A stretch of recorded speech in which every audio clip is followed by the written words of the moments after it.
your size of your stomach is one fist on top of another, right? That's it, baby. You go out to dinner. You have seltzer or water or wine, whichever. Then you have a salad, a little tossed salad. Then you have a piece of bread. Guess what? You're full. But that's not what we do. We then get the plate and we go to the restaurants that offer the most food because that keeps the customers coming back. So now we're at a half of a pound of macaroni if we have it, a pasta meal.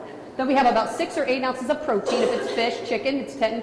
Fish is 10 ounces usually they give you, 6 to 10 ounces. And prime rib, get your 12-ounce steak. 12 ounces. Fair? 12 ounces. Then you have a vegetable. You don't want to seem like you're eating everything, so you leave some things on your plate. Then you go to dessert, and then you share dessert because you're on a diet. Right? Ah, on a diet. And that waitress will eyeball who's going to say yes to a dessert because everybody else will fall in suit. So that is pretty much simple, that if you're eating a little bit more than this, visually, let's take a look at that.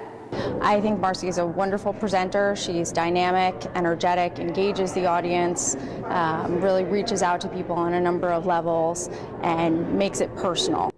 100% above and beyond anything that we could have expected. We're actually looking into bringing you back for continuing education for our employees. The biggest thing that I think really pushes people is what I call a condition called PMS. Everybody knows what PMS is, right? Men don't believe in it, and women blame it on everything, right? And quite frankly, it's not PMS. It's personal motivational standards. What pushes you? This PMS, or personal motivational standards, either gets in your way and drags you down, or it is the factor that drives you. It's what personally motivates you. What's your standards? What's your style? What's your system? And you got to know what that is. And if you don't know what that is, then you will then be dragged down. So you have to be clear. And how do you do that? Well, there's a couple things. I have something that's called Set Up for Success. Even if it's an hour a week, make sure you write down, get some visual cues of what you're looking at, what you want to do. Just a little bit. I know it's so hard. You're going to school. You got kids. You got a house. You got to make money. You got to do this. You got to do that. But find 1 hour, if you're not doing what you want to do, to get into what you're really, really, really in love with. You know, there's this one person that said, when there is no path, make one. Want to know who said that? Hannibal Lecter. I like it though! Hannibal Lecter! A little personal information, my nickname is Bulldozer. Yeah.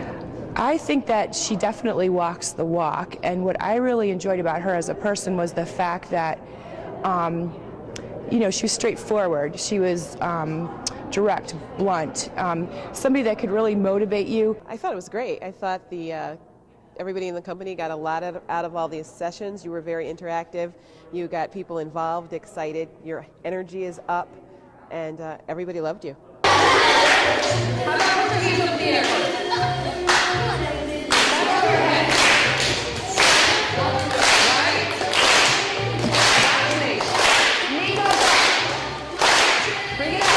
When your heart pumps fast, it's trying to get that blood through your system, and as you get in better shape, it doesn't have to work so hard. It doesn't have to work so hard. But what's most important is to have fun. Guys generally gain weight not because they overeat, but it's because they become more inactive. While you're athletes in high school and some of you athletes in college, that's when you stop and your career begins at 25 to 35. And you're more sedentary. Guys gain weight for inactivity. Women gain weight usually because we overeat. So what guys need to be thinking about is more activity and watch the diet a little bit more. Guys are more successful when they're in a competition. So is there a competitive way that you can get involved in physical activity, race against somebody, join a charity event, do something, because that'll kick up your competition and you'll maintain a little bit more gumption and adhere to the program a little bit more. There's two types of cells.